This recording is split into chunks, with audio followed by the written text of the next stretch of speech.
Okay. நீங்கள் cinema இண்டஸ்ட்ரியில் வந்து எதர்ச்சியாக வந்தீங்களா, இல்லை எப்படி நம்ம ஆக்டராக ஆகணும், இல்லை சினிமாக்குள்ளே வந்து எதை சாதிக்கணும் அப்படின்னு நினச்சி சினிமா ஃபீல்டுல அப்படிலாம் எனக்கு வேற எதுவும் வரல. அதான் ஹானஸ்டான உண்மை.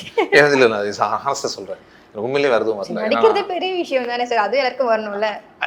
அப்படி இல்லைங்க. இப்போ ஸோ இப்போ நீங்கள் உங்களால் ஈஸியாக இந்த மாதிரி நல்லா கேள்விகள்லாம் ப்ரிப்பேர் பண்ண முடியுது இல்லையா? அந்த மாதிரி உங்களால் நல்லா சினிமாட்டோகிராஃபி பண்ணுறாங்க இல்லையா? ஸோ எனக்கு வந்து நான் இதுக்கு முன்னாடி ஒரு 5-6 வேலை பார்த்துருக்கேன். ஐடியில் வேலை பார்த்துருக்கேன், ஃபினான்ஸில் வேலை பார்த்துருக்கேன். அதெல்லாம் நான் 5-6 வேலை பார்த்தேன். அது எதுவுமே எனக்கு வேலை ஒரு மாதிரி எனக்கு பிடிக்கலையா வரலையா ஏதோ ஒன்று அது ரெப்பிட்டேட்டிவாக திருப்பி செய்யறது எனக்கு செட் ஆகலை. ஸோ வேறு என்ன பண்ணுறதுன்னு எனக்கு தெரியல. அப்போ எதர்ச்சியாக நடிக்க வந்தது தான் நான்.